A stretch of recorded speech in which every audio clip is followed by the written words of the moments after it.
Ignatia एमेरा homeopathic औषधि कॉम्पैरेटिव मेटेरिया Medica अध्याय 499 500 doctor Narayan चंद्र घोष भाग 3 बवासीर पाखाना न होकर रेक्टम का प्रोलैप्सस अर्थात कांच या सलांत्र निकलना इग्नेशिया का लक्षण है। नक्स वोमिका और इग्नेशिया दोनों में ही बार बार पाखाने का वेग होता है। पाखाना हो जाने के बाद बहुत देर तक मलद्वार में दर्द, तनाव, फूटन का दर्द और मलद्वार का संकोचन भाव इग्नेशिया में विशेष रूप से है। एस्क्यूल्स में इस तरह का दर्द रहने पर भी कांच निकलने का लक्षण नहीं है। इसके सिवा उसमें कमर में दर्द रहता है। खूनी बवासीर में नीचे से ऊपर की ओर खींचा मारने और टपका का दर्द, ढीला पाखाना होने पर तकलीफ और भी ज्यादा बढ़ जाना, ये सब इग्नेशिया के लक्षण हैं। साइमेक्स अध्याय देखिए। कृमि छोटी छोटी कृमि मलद्वार में सुरसुराया करती हैं और बहुत खुजलाहट होती है। छोटे छोटे बच्चों को यह बीमारी हो तो ट्यूक्रियम और स्पाइजेलिया की अपेक्षा इग्नेशिया कहीं ज्यादा फायदा करती है। सिना अध्याय देखिए। अतिसार एकाएक पाखाना लग जाना, जल्दी से दौड़कर पाखाने जाना, पाखाने के बाद कूथन रहना, किंतु पेट में किसी तरह का दर्द नहीं रहना, पेट गड़गड़ाया करना, वायु निकलना, कभी कब्ज और कभी पतले दस्त होना, इन सब लक्षणों में इग्नेशिया फायदा करती है। हिचकी खाने पीने के बाद और तंबाकू की गंध से हिचकी बढ़ जाने पर इग्नेशिया फायदा करती है। नक्स वोमिका अध्याय देखिए। सविराम ज्वर, सविराम और मलेरिया ज्वर में इग्नेशिया व्यवहार करते समय केवल एक लक्षण अर्थात प्यास पर हमेशा ध्यान रखें। इग्नेशिया में केवल शीतावस्था में प्यास रहती है। उत्ताप या अन्य किसी भी अवस्था में जरा भी प्यास नहीं रहती। शीतावस्था में उत्ताप से रोगी को आराम मालूम होता है, परंतु उत्तापावस्था में उत्ताप बिल्कुल ही सहन नहीं कर सकता, उससे कष्ट बहुत बढ़ जाता है।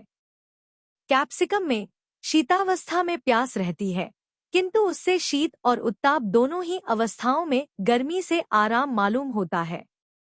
खांसी गले में सुरसुरी होकर खांसी, इस प्रकार की खांसी स्नायविक हो अथवा जरायु, डिम्बकोश इत्यादि किसी बीमारी या कृमि की वजह से हो, रिमोट इन्फेक्शन, रोगी को ऐसा मालूम होता है जैसे उसके गले में पर या पंख जैसी कोई चीज हिलगी हुई है, जिससे वह लगातार खांसता रहता है और गले में सुरसुरी होती रहती है।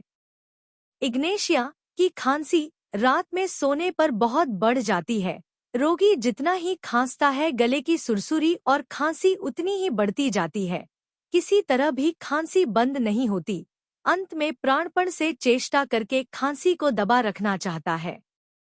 तरल श्लेष्मा के साथ दिनरात सूखी आक्षेपिक खांसी। सिरदर्द, हिस्टीरिया या मूर्छा वायुग्रस्त स्त्रियों के आधा सीसी के दर्द में तथा दुहक शोक की वजह से जिनका स्वास्थ्य नष्ट हो गया है, उनके सिरदर्द में इग्नेशिया फायदा करती है। इसमें जिस ओर सिरदर्द हो उस ओर दबाकर सोने से आराम मालूम होता है। बहुत भूख लगती है, रोगी खूब खाता है, भोजन के बाद सिरदर्द घट जाता है। सिरदर्द का लक्षण माथे के किसी भी एक अंश में तीक्ष्ण दर्द, जैसे कोई पैना अस्त्र या कील माथे में घुसा रहा हो, और भी एक तरह का दर्द बोलने, किसी विषय में मन लगाने अथवा कुछ सुनने से सिर दर्द, माथे में भारीपन, सामने की ओर झुकने पर कुछ आराम मालूम होना। कटस्नायुशूल का दर्द, लंबेगो, रात के वक्त और शीत ऋतु में दर्द बढ़ना। दर्द बहुत ही तकलीफ देने वाला, किंतु रह रहकर होता है और 1 घंटे से ज्यादा नहीं ठहरता। दर्द आरंभ होने के पहले जाड़ा, प्यास या कंप होता है। दर्द के समय रोगी किसी तरह भी स्थिर नहीं रह सकता, घर में टहलने लगता है।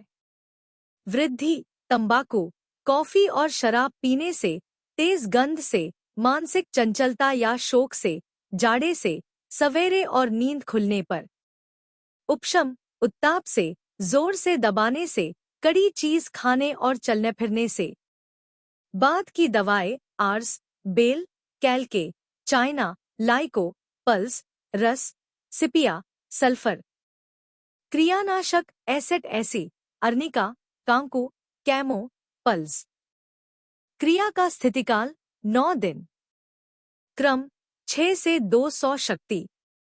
Subscribe please.